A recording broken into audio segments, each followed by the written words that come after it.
Bonjour à toi chers spectateurs et rentrons sur le ring pour le deuxième round de la saga Creed qui se nomme Creed 2 réalisé par Steve Caple Jr.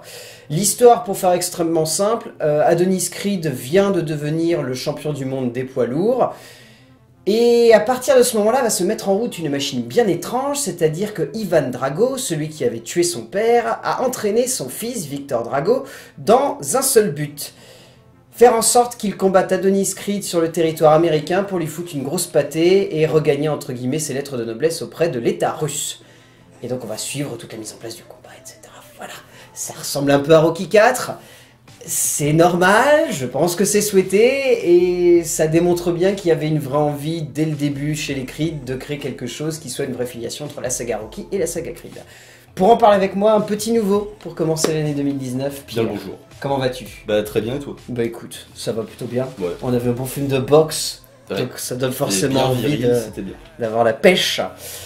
Oui, donc Creed 2 qui est sorti donc l'année dernière aux États-Unis et qui est sorti cette année seulement en France. Il y a quand même à chaque fois des énormes écarts, je ne comprends pas. C'est-à-dire qu'en gros aux États-Unis, les Creed ou les Rocky c'était un espèce de gimmick de Thanksgiving, c'est-à-dire qu'à chaque fois ça sortait pendant la période de Thanksgiving et en France du coup à chaque fois c'était en mode bah on sait pas quand est-ce qu'on va le sortir, donc Warner ou MGM se débrouillaient pour le balancer à une période creuse et à chaque fois ça tombe en janvier. Creed 2 avait l'air d'être un film très intéressant parce que la thématique de base était dans la même lignée que le premier, c'est-à-dire créer une filiation entre Rocky et les Creed. Là, dans le premier, c'était vraiment le combat qui avait uni, entre guillemets, Apollo Creed et Rocky Balboa. Là, dans le deuxième, c'est le combat qui a détruit en partie l'amitié Rocky Balboa-Apollo Creed, puisque Creed est mort entre les mains d'Ivan Drago. Et à partir de ce moment-là, j'ai envie de me tourner vers toi, vers Pierre, et de te demander ce que tu as pensé de Creed 2. Je l'ai adoré. Voilà, je l'ai vu une fois, mais du coup tout ce qui en ressort c'est que voilà, je l'ai adoré. Mais je suis un fan de la saga Rocky, du premier Creed. Peut-être que mon avis est pas hyper objectif, quoi. Mais c'est pas ce qu'on recherche. Ce n'est pas ce qu'on recherche. Ce qu'on Et recherche, c'est des avis qui C'est sont ce donnés qu'on avec le cherche, c'est la cœur. passion. Qui se donnent avec le cœur. Donc ouais, je suis assez d'accord avec toi. Alors moi j'ai des petites réserves. Ouais. On en parlera au fur et à mesure, Ouais. mais c'est des réserves qui sont très légères. Je vais avoir le même argumentaire que toi, c'est-à-dire j'adore Creed 2, mais je trouve que c'est moins punchy et moins flamboyant entre guillemets que n'a pu l'être Creed, l'héritage de Rocky Balboa par Ryan Coogler. Parce que il y avait une espèce de, je dirais pas de magie de l'impossible, mais peut-être de magie de l'improbable. Parce que Ouais. pour moi, quand j'ai vu l'annonce de Creed, la première fois, je me suis demandé qu'est-ce que c'est. J'ai beaucoup aimé Fruitvale Station, le premier film de Coogler, mais je me suis dit qu'est-ce que c'est que cette idée. Et il y avait surtout énormément de risques de rater en fait, Voilà, c'est ça. ce qui n'a pas été le cas. Ce qui n'a pas été le cas, voilà. Donc du coup, il y a eu un espèce de, voilà, comme je te dis, il y a Un eu film surprenant. une flamboyance qui était totale. Et du coup, le 2, même si Ryan Coogler était plus présent derrière la caméra, il était quand même là à la prod, ce qui était intéressant, et ça c'est pas trop mis en avant, c'est que Sylvester Stallone était de retour en tant que Rocky Balboa, mais également à l'écriture. Oui. Et à partir de ce moment-là, quand j'ai vu ça, je me suis dit, là, il y a une vraie refonte et une envie de quasiment boucler la boucle. De dire, il y aura 8 épisodes sur la saga Rocky / Creed, et Creed 2 sera peut-être le tout dernier film. Et moi, je le vois un peu comme une conclusion. On en parlera après. Toi, tu avais l'air de dire que... Tu vois Creed 2 comme une conclusion. Je vois Creed 2 comme une conclusion, Ouais. dans le sens où c'est un diptyque qui s'ajoute à une sexologie. Ah, je sais plus, qu'est-ce que... Il y a Tu l'as plus. 5, 6... Patalo... Non, Le pathologie, c'est 5. sixième, c'est... Si. Sexologie. Je sais pas comment on dit, mais il y On a va dire six. sexologie, hein. Mais j'ai vraiment cette sensation que là, ils ont voulu faire une énorme boucle et dire quand tu arrives à la fin de Creed 2, tu peux presque te relancer le premier Rocky et te refaire ainsi Non. de suite la boucle. Moi, en fait, je vois ce Creed 2 comme une rupture. Le premier Creed, pour moi, fait un énorme hommage à toute la saga Rocky. Des reprises de thèmes musicaux, des gimmicks de mise en scène, Voilà, les deux tortues dans l'arrivée de certains dans personnages. l'aquarium. Ouais. Mais ce Creed, je pense qu'en fait, il marque le début d'une nouvelle saga. D'ailleurs, c'est le film justement qui met un terme à Rocky, le personnage à l'écran, quoi. Oui. Voilà, c'est Complètement. finalement, voilà. Et je pense que du coup, il y a ce parti pris de dire bah voilà, Rocky, c'est fini, vous ne le verrez plus à l'écran, faites votre deuil. Mais par contre, on vous laisse avec Creed et j'ai vraiment l'espoir que ce soit une nouvelle saga. Et il faut que ça marche bien. C'est vrai que si ça marche pas, s'il n'y a pas d'entrée, il a marché le film. Il a marché le film, ça c'est pas un souci. Moi, après en soi, le film, moi je trouve ce qui est vraiment intéressant, c'est que on va l'évoquer un petit peu plus par la suite, notamment dans l'écriture, parce que ça sera intéressant, mais il y a cette vraie envie comme sur le premier Creed, où on pouvait quasiment le mettre en comparaison avec le premier Rocky, là c'est le même principe sur le 4. C'est-à-dire qu'il y a encore une fois cette idée de vouloir faire peut-être pas un calque, parce que c'est pas à l'identique, c'est pas genre vous allez pouvoir comparer des scènes comme ça peut être le cas avec les Star Wars, où genre si tu mets le 1, le 4 ou le 7 et le 1 les uns à côté des autres, tu vas avoir exactement les mêmes scènes, les mêmes gimmicks. Là c'est plus, il y a la même base dramatique, et autour de ça ils construisent quelque chose qui est, allez je vais le dire, un petit peu plus profond que sur Rocky 4. Parce que sur Rocky 4, c'était quand même une guerre contre le communiste. Là où la construction scénaristique du premier Creed, elle est très proche de Rocky 1, certes, ce Creed 2, pour moi, c'est un remake du quatrième film. À l'identique, tu trouves? Ouais, enfin évidemment il y a des détails, c'est pas le même personnage, les thèmes sont différents, mais beaucoup plus que dans le premier film, en fait. Plus que dans le premier Creed. Ouais, parce qu'en fait, le premier film était... C'était vraiment des échos en fait, c'est-à-dire qu'il y avait des scènes qui se faisaient écho, mais où là je trouvais que le premier Rocky c'était l'histoire d'un mec qui se battait en dehors du ring, qui allait ramener ça sur... Alors attends, comment j'ai sorti ça? Un mec qui se battait sur le ring pour les choses en dehors de la vie, là t'as plus la sensation que Creed c'est quelqu'un qui se bat en dehors de la vie pour des choses qu'il veut faire sur le ring. Ouais. Et donc du coup t'avais vraiment cette espèce d'effet écho où en gros c'est vraiment... t'as l'effet miroir quoi, c'est-à-dire tu mets les deux films l'un en face de l'autre, les thématiques sont opposées, mais se rassemblent finalement dans la même vision d'un personnage qui est comparé de la même manière. Où là c'est... Là oui, dans ce sens-là je suis d'accord avec toi, c'est vrai qu'en termes d'écriture on est vraiment sur un calque quasiment à l'identique. Là il n'y a aucune... Il y a aucune parabole entre guillemets, c'est vraiment les mêmes, mais tout, étapes. Par exemple, on va y venir du scénario, mais par exemple le fait qu'il s'entraîne ailleurs, quand il a perdu son premier match, spoiler, honnêtement, je pense que tout le monde s'en doute. À partir du moment où on a dit que c'était un calme, il faut le dire, comme ça les gens, voilà, c'est dit. Voilà, qui s'entraîne là où Rocky s'entraînait dans la nature de la Russie. La toundra russe. Là, je crois qu'il va au Mexique, Creed. Oui, si j'ai cru voir. Ouais, voilà. En gros, il va dans le désert. Tu vois, on retrouve les mêmes éléments scénaristiques. Voilà, il perd son combat, il va pas bien. Il retrouve l'œil du tigre. Ouh. Hein, on se calme. Mais voilà. Et puis qu'il gagne son match et puis qu'il apprend davantage sur lui. Pour moi, c'est vraiment la même construction scénaristique de Rocky 4. Ouais, je suis d'accord avec toi. Bah du coup, on aborde tout de suite le scénar, comme ça sera fait. Donc écrit par Sylvester Stallone et Joel Taylor, d'après une idée écrite par Sacha Penn et Cheo Dari Cocker. Donc il y a beaucoup plus de monde que sur le premier Creed qui était vraiment lui uniquement écrit par deux mecs, Coogler et son co-scénariste habituel. Là il y a vraiment une pluralité de points de vue.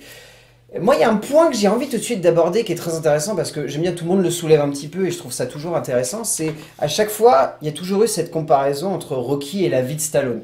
C'est-à-dire qu'à chaque fois, dans les scénarios des Rocky, si vous regardez bien, ça a toujours une parabole avec ce qui s'est passé dans sa vie. Vous regardez Rocky Balboa, on sent qu'il y a eu malheureusement la mort de son fils qui est intervenu au fur et à mesure du processus. Tu regardes le 5, bah, il y a son fils carrément à l'écran, donc là je pense qu'il n'y a pas de mésentente possible par rapport aux propos, et ainsi de suite. Et là, on sent que...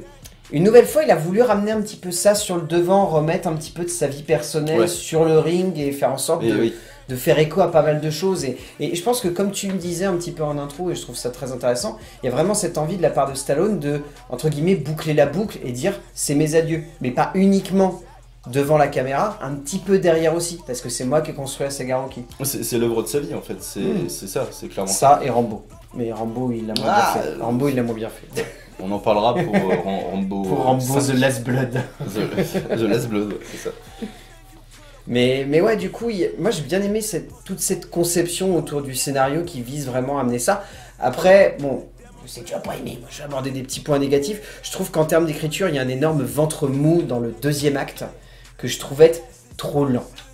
Toute cette partie où on va se centrer sur la famille d'Adonis et sur sa reconstruction, entre guillemets, physique et psychologique, c'est à la fois beau, et en même temps, c'est nécessaire. C'est pas subtil, je trouve. C'est ça le souci. Mais je sais que c'est nécessaire, tu as raison là-dessus. Oui. Mais je trouve que c'est vraiment pas subtil. Il y a des moments où c'est des énormes sabots qui sont posés.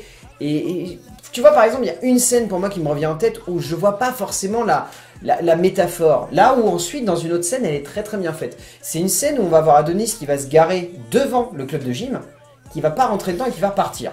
Je trouve que cette scène n'a pas de parabole. A contrario de la scène suivante, où il emmène sa petite fille dans la salle de boxe, et où là, c'est sa petite fille qui le console. Mais je trouve qu'elles sont efficaces, ces scènes-là, en fait. Je sais pas ce que tu critiques exactement, si c'est leur réalisation, la manière... Non, c'est vraiment en fait la parabole qu'il y a, le message qu'il y a derrière, parce que on sait qu'il a du mal à se reconstruire. Est-ce que c'est nécessaire pour autant de forcer le trait au point de nous amener deux scènes qui finalement ont la même finalité, alors que l'une est hyper impactante. Je suis désolé, mais j'avais quasiment les larmes aux yeux quand j'ai eu cette scène avec la gamine, oui. où c'est la gamine qui pleure au début, et où Adonis l'amène, et où il commence à boxer contre un punching ball, et au fur et à mesure, on sent que c'est l'inverse qui se fait, où du coup la petite fille se calme, et Creed se met à pleurer. J'étais en larmes quand j'étais en train de me dire ça, c'est un travail d'écriture où le personnage est vraiment mis à nu en une fraction de seconde. A contrario de l'autre où t'as son coach qui débarque, il lui fait hey, tu rentres mais je sais pas. Bah en fait non. Non, mais déjà cette scène elle est très courte. Oui. Et elle sert mais surtout les deux durent quasiment les mêmes durées en fait, la même durée en termes de... Je crois que ça m'a semblé plus long la scène, peut-être parce que le rythme est plus long.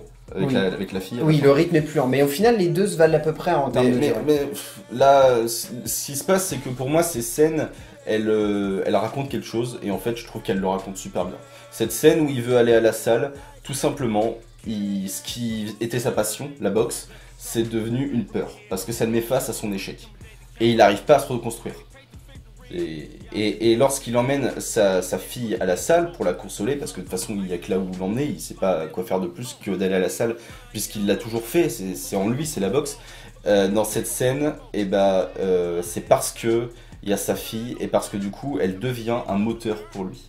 Et du coup qu'elle le pousse à se reconstruire, à devenir le père digne qu'il a envie d'être pour elle. Ces scènes elles sont bien parce qu'elles mettent vraiment bien en scène le propos. Ouais. Après voilà, comme on l'a dit, on va avoir des avis un petit peu divergents, mais ouais. Après, ce qui est intéressant, c'est que tout le long du film, il y a quand même moi, ce que j'ai trouvé plutôt bien, sans forcément que ça soit très fouillé aussi, c'est un point qui est montré dès le début et qui est très surprenant d'ailleurs dès qu'on commence le film, c'est que le film ne s'ouvre pas sur la victoire de Creed face à Willy, c'est sur Ivan Drago qui est en train d'entraîner Victor Drago. Et en soi, j'ai trouvé ça très surprenant parce que le premier Creed s'ouvre sur la fameuse scène dans la prison où il y a la femme de Apollo qui va venir recueillir Adonis, et où c'est hyper touchant, et où là, du coup, on a cette même envie de vouloir montrer, pareil, un combat, mais c'est très intéressant justement de jouer avec les points de vue, de pas faire en sorte qu'on soit tout de suite du point de vue Creed, mais qu'on ait le point de vue des Dragos. Après, ce qui est pas subtil, je t'avouerai, j'ai un peu rigolé, je te l'ai dit en sortant de la salle, moment ça marche pas. Moment ça même pas de la profondeur. Non, mais je vois pas en quoi, c'est très bien. Non, c'est pas très ces scènes, elles sont froides, elles sont désagréables, je pense que c'était voulu. Alors moi, tu vois, je les ai pas trouvées froides, désagréables, je les ai trouvées hilarantes en fait. Mais ça, je te l'ai dit en sortant de la salle, je trouvais que la scène où il revoit peut-être que tu n'as pas cette sensibilité également. C'est pas que j'ai pas la sensibilité, c'est que c'est vraiment amené avec des grands chevaux, et autant Dolph Lundgren passe vraiment très bien, autant on en reparlera après, mais l'acteur qui joue Victor Drago est un petit peu une espèce d'énorme montagne de muscles, et où du coup il joue pas hyper bien, et ça fait que du coup ça fait un peu maman, pourquoi tu es pas avec papa, maman, non. maman me parle pas. Je te dis, je m'en étais un peu foutu, mais... Ouais, mais je pense qu'on va arrêter de se moquer de Creed déjà. Mais voilà, c'est juste les points comme ça, mais on sent que c'est les points entre guillemets que Stallone n'arrive pas forcément hyper bien à écrire, et que les scénaristes n'arrivaient pas forcément à rééquilibrer. En même temps, c'est un peu compliqué d'amener une telle, on va dire, portée dramatique en amenant autant de points de vue et autant de divergences, parce que avec tous ces points de vue familiaux, toutes ces possibilité entre guillemets de cadre familial, c'est très compliqué d'amener un nouveau cadre qui là est carrément l'ex-femme de Drago, et maintenant avec je sais pas, l'ambassadeur russe aux États-Unis, et du coup il se voit un repas de famille. Enfin, la scène après ce repas où Victor Drago revoit la mère qui l'a abandonné et qui quitte la table. Son père le rejoint, et là cette scène elle est super par contre forte. Cette scène elle est très bien. Ouais. Là on est d'accord. Cette scène où ils se confrontent l'un et l'autre, alors qu'ils parlaient pas. Et d'ailleurs ça aussi c'est pertinent, ils ne se parlent pas, ils sont froids, et ils ont rien à se dire, parce Mm. que tout se sait. Sauf qu'à ce moment-là, il y a Il y a quelque chose qui sort. du dialogue. Mm. Et c'est fort, et me dis pas qu'à ce moment-là, il joue mal. Ah non, non, là par contre non. Mais Ouais. je te dis, il y a juste les moments où Momo le plus là. C'est comme quand il est sur le ring. Momo, encore Momo le plus là. Voilà. On en parlera après du jeu d'acteur. On va passer à la réal, si ça te va. Ça me va très bien. La réalisation donc de Steve Caple Jr. qui est encore un jeune réal. Il n'a pas fait beaucoup de films. Il fait un peu penser d'ailleurs à Coogler lorsqu'il avait réalisé Creed, parce que quand Coogler avait réalisé Creed, hormis Fruitvale Station, il avait rien à son actif. Et en soi, si je ne me plante pas, Ryan Coogler vient de fêter ses 27 ans ou 28 ans. Donc le mec est extrêmement jeune, a déjà eu un blockbuster à 200 millions de dollars produit par Oui. Marvel et à l'époque réalisé Creed alors qu'il avait 24-25 ans. Voilà, le mec pesait plutôt. Et Steve Caple Jr., si j'ai bien compris, à la base, il a été choisi parce que c'est un mec qui vient de Philly. Et donc du coup, à partir de ce moment-là, il avait une affiliation particulière avec le personnage de Rocky et avec la saga. Et c'est lui qui visiblement a fait la démarche auprès de Coogler pour rejoindre le projet. En soi, moi je trouve que c'est très louable. Et en termes de mise en scène, on n'est pas au niveau de Coogler, malheureusement. Mais quand même, il s'en sort plutôt bien. je Elle est trouve. différente. Ouais, Je dirais pas qu'elle est pas au niveau de Coogler, je dirais qu'elle est différente. ouais. Il y a de très bonnes idées que Coogler n'a pas exploitées en termes de réalisation dans le premier film, parce que qu'en c'est pas sa réalisation. Parce que Coogler, lui, ce qu'il voulait, c'était faire des plans séquences. C'était clair et net. Oui. Ce qu'il voulait, c'était plonger le spectateur. Enfin, on a revu les deux d'affilée, et c'est Oui. clair que le premier gros fight qu'on voit d'Adonis quand il se bat contre le fils de l'autre, j'ai plus les noms. Ouais, le premier combat. le premier vrai combat entre guillemets, avec cette caméra qui suit le personnage. extraordinaire quoi. Enfin, Non, c'est super, c'est efficace. C'est fou. Et là, on sent que Caple Jr., ce qu'il voulait, c'était plus revenir à, entre guillemets, l'essence de la saga Rocky, c'est-à-dire où les combats faisaient presque filmer à la télé, quoi, où il y avait vraiment cette sensation d'hyper-réalisme poussé à l'extrême, où on avait... Enfin voilà, moi je repense tout le temps à ce combat de Rocky Balboa, où à la fin, le combat, enfin tu y es, quoi. C'est impressionnant, mais Stallone a utilisé une mise en scène qui est vraiment la mise en scène de ses combats de boxe, et du coup... moi je trouvais ça hyper fort. Là c'est peut-être pas aussi fort, quoique il y a un travail sur le sound design qui comme sur le premier est toujours aussi impressionnant quoi, et ça fait qu'on ressent les coups de poing. Ouais, bah, non, le son est formidable, mais par contre, je voudrais revenir sur ce que tu disais juste avant.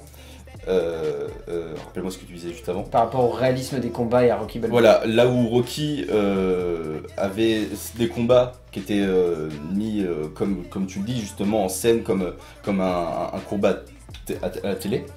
Là, je trouve que ces combats, c'était le cas dans Creed 1, je crois. Dans Creed 2, par contre, c'est flagrant, c'est des combats qui sont presque personnels. J'ai pas l'impression que c'est l'événement non, télévisuel, c'est plus, c'est vraiment centré sur Creed. Le sur public, sur le voilà. public est quasiment oublié en fait, Oui, c'est ça qui est intéressant. Et c'est formidable, et il le fait super bien. Et puis, pareil, pour en revenir du coup à la réalisation et pendant les combats, c'est que les personnages, t'as remarqué comment ils sortent du cadre, comme s'ils étaient tellement puissants qu'ils étaient difficiles à filmer. Bah, surtout quand t'as Drago, je suis désolé, mais c'est le pas mec- difficile à le faire sortir du Le cadre. mec mais- c'est impressionnant, enfin c'est une masse, et Caple Jr. il a vraiment envie de le faire ressortir comme une masse. Oui. Ce qui fait que le mec il a des épaules, il a deux épaules sur deux Et épaules. pour le cadrer, c'est pas Et simple. c'est- Et on ressent vraiment cette impression de gigantesque. Bah, la toute première fois où on le voit en plus, je parle pas forcément de la première fois où on le voit au tout début, la première fois qu'on le voit sur un ring, Ouais. il fout les jetons. Hein, la Ouais, vache, il est c'est- terrifiant. Non, c'est très bien fait. Tu sais que si tu te prends une patate, t'as la tête qui part quoi. Enfin, sauf si tu t'appelles Adonis Creed, mais sinon moi j'ai la tête qui part. Moi, Et tu te souviens aussi la scène de fin où le combat où Creed il tombe et que il essaie de se relever en tapant les poings sur le sol. elle est géniale cette scène. Son short à ce moment-là est dans des couleurs beaucoup plus sombres. Normalement, il a les Oui, couleurs. Il y a les du couleurs de la drapeau bannière américain. étoilée, ouais. Voilà. Et là, en fait, les couleurs sont ternes. Et je trouve que c'est des idées de réalisation qui sont trop bien. Mais c'est comme à ce moment-là, si je me plante pas, et carrément la lumière qui change, le son qui évolue, enfin c'est la lumière qui se tamise autour de lui, enfin on sent Le que Caple son Jr., était comme super. tu disais, on sent que Caple Jr., ce qu'il a voulu, c'est recentrer l'humain au milieu du combat. Ouais. Là où les autres Rocky et Creed même mettaient beaucoup le public en avant, là c'est vraiment, on recentre sur l'humain, et l'humain qu'est-ce qu'il fait? Bah il se prend des mandales et il finit souvent au sol. Et oui, et on le ressent dès son premier combat, où il devient champion du monde dans le film, on le voit au début, et où tout le monde est là, champion du monde, et lui il est en mode Rendez-moi les clés de ma Mustang. Renvoie les clés de ma Mustang. Ouais. Et c'est malin, c'est super malin, tu vois, c'est vraiment, c'est ce que tu dis, c'est recentré sur l'humain. Non mais c'est vraiment des très belles idées, puis bah, c'est pareil, j'y repense, mais moi j'aime beaucoup enfin, je sais que ça peut sembler bête à dire, mais ce qui marche en fait avec les Creed, avec les Rocky, c'est que il y a ce travail de mise en tension constant tout du long des scènes d'action qui fait que même si tu peux trouver des petits défauts à l'écriture, etc. derrière, tu vas quand même être à bout de souffle à la fin du combat, avoir les poils qui s'hérissent, même si t'as pas été à fond dans l'histoire, tellement les mecs savent gérer l'humain au sein des combats. Enfin, le rythme, sûrement aussi. Il y a le rythme aussi, parce que, ouais. Il y a à chaque fois des gimmicks, d'ailleurs, j'ai remarqué, c'est souvent, on fait les 3 premiers rounds, on passe le centre, en rapide, et on revient sur les 3 derniers rounds. Parce qu'à chaque fois, parce que c'était, je crois que c'était justement Rocky Balboa qui laissait vraiment tout le combat. Pas tout le temps. Là, c'était trop long presque. En fait, il faisait donc des petits clips shows au milieu du combat. C'est ça, ouais. Mais par exemple, si tu te rappelles l'épisode 3 contre Clubber Lang, comme il est couché, je crois, au bout du 4e round. Oui, là, ils l'ont laissé complet, ouais. Mais c'est nécessaire, même s'il n'y a que 11 rounds, je crois, aujourd'hui. 10, 11 12. Alors là, c'est 12 dans les combats qu'ils annoncent, donc je crois que c'est 12, ouais. Ouais, c'était 15 dans les Rocky. C'était 15 dans forcément, les ils font un clip show au milieu. Ouais. En termes de casting, bon, toi, je pense que tu as envie tout de suite de parler des magnifiques pectoraux de Michael B. Jordan. Mais de quoi d'autre parler? Je veux dire, de Dolph Lundgren, de Sylvester Stallone, de Tessa Thompson. De Stallone, évidemment, mais Michael B. Jordan. Ouais, non. Voilà. Mais cet acteur-là, quand même, moi je me rappelle, à l'époque où le premier Creed était sorti, c'était quand même assez magique parce que, si j'ai bonne mémoire, c'était la même année qu'étaient sortis les 4 Fantastiques. Donc du coup, tout le monde était en mode « Putain, Michael B. Jordan, il a merdé, il a fait les 4 Fantastiques !» Non mais quelle idée d'être allé voir ce film aussi. Et d'un seul coup, il débarque et il fait Creed, tout le monde qui est en mode « Ah ouais, en fait... » Je l'ai découvert avec Creed, moi, je crois. Donc... moi je crois que je l'avais découvert avec Fruitvale Station, tu vois, moi. Parce que c'est un acteur en fait qui a grandi quasiment avec Coogler. Et dans Fruitvale Station, déjà, le texte du film était fantastique. Michael B. Jordan était époustouflant parce que le rôle qu'il jouait était un rôle extrêmement polémique à l'époque, mais il l'avait superbement interprété. Et là, ouais, il a vraiment... je sais pas, il le vit, quoi. Il est vraiment Creed. Il est là. Il est à 200%. J'ai beaucoup aimé aussi, même si elle est plus en retraite, Tessa Thompson, qui joue donc Bianca, sa copine, qui est vraiment bien. Sylvester Stallone, égal à lui-même, il est vraiment impressionnant. J'aime Dolph Lundgren. Je sais que c'est plaisir coupable parce que j'ai déjà dit sur Aquaman, mais Dolph Lundgren est vraiment un très très bon acteur. Et là, je trouve que c'est pas juste une puissance physique. Le mec a quand même des scènes où, comme on le disait, il est extrêmement touchant. Oui. C'est plus compliqué pour Florian Munteanu, qui joue donc Victor, où il y a des moments où il est bien. Comme tu le disais, la fameuse scène où il y a la dualité, où ils se battent parce que c'est genre, tu veux te coucher devant eux, mais pas moi ça me fait chier. Et il y a d'autres moments où c'est un peu plus grossier, quoi. Genre, sur le ring, je trouve qu'il se bat bien, mais les moments d'émotion sur le ring, c'est plus par le biais du cadrage et de l'enchaînement des plans que ça fonctionne que par le biais de son jeu. Et peut-être que c'est sa direction d'acteur aussi. Peut-être qu'il y a aussi le souci de la direction. Il y a peut-être aussi le fait que ça soit un boxeur de base. Et donc forcément, faudrait vérifier, je crois que c'est un boxeur ou un catcheur, je sais plus, j'ai le doute. Si jamais vous savez, n'hésitez pas à le mettre. Je crois que c'est un des deux, mais en tout cas, c'est pas un acteur de base. Tout le monde n'est pas Dwayne Johnson, malheureusement. Mais voilà, je trouve que quand même, on est sur un casting qui est quand même vraiment bien foutu, où il n'y a pas des points de vue qui sont délaissés. Où c'est souvent compliqué dans ce genre de film d'arriver à équilibrer les points de vue, à faire en sorte que chaque acteur ait son petit moment de gloire. Là, je trouve que quand même si Michael B. Jordan ressort forcément parce qu'il joue le personnage central, Stallone a une bonne place, Thompson s'en sort bien, Lundgren a de la gueule, enfin, chacun a son petit moment. C'est vrai, non. On reste là-dessus. On reste là-dessus, t'as tout dit. Bon bah voilà. Petite conclusion, Pierre. Qu'est-ce qu'on garde du coup de Creed 2 ? On garde beaucoup d'espoir pour la suite de la saga Creed. Non mais je suis tenace là-dessus. Et puis un super moment, un futur achat de DVD et puis une expérience à renouveler. Creed 2, c'est nickel. Au même titre que toute la saga Creed, que le premier film Creed et toute la saga Rocky. C'est beau ce que tu dis. Moi je suis du même avis. Un petit peu plus mitigé parce que je trouve qu'il n'est pas au même niveau que le premier, mais il y a plein de bonnes choses dans ce film. C'est quand même un film devant lequel Il est très beau. Enfin je sais pas, il y a quelque chose qui sort, il y a une âme, il y a de l'émotion, il y a une identité. Il y a une identité, voilà, et puis enfin il y a encore des trainings montages qui sont hyper bien foutus, voilà, si vous voulez, la séquence d'entraînement dans le désert, elle est trop bien foutue, voilà. C'est comme d'habitude, c'est une mécanique qui est bien huilée, ils savent comment faire leur base. Stallone revient à l'écriture, ça se ressent, c'est bien foutu. Keppel Jr. il s'en sort bien, mise en scène, enfin voilà. Vous l'aurez compris, Creed 2 de Steve Keppel Jr., on est assez unanime avec Pierre, même si j'ai des réserves et que lui non, on est tout de même d'accord pour vous dire tous les deux qu'il faut voir Creed 2, c'est quand même un bon film. Et c'est vraiment un très grand film de boxe. Non, et puis voilà, en plus c'est le film qui marque l'arrêt alors l'arrêt, je vais pas trop dire ça, mais la fin du personnage de Rocky au cinéma. Et ça c'est fort, et je me sens privilégié de l'avoir vécu au cinéma. Namasté Sensei Stallone. Oui, non mais tu as raison, Merci Pierre d'avoir participé à cette petite vidéo. Merci de m'avoir invité. Mais je t'en prie. Comme d'habitude, on va vous dire d'aller voir des films parce que c'est bien d'aller voir des films et on se retrouvera pour parler de films, évidemment. A plus. Tu peux dire au revoir. Au revoir.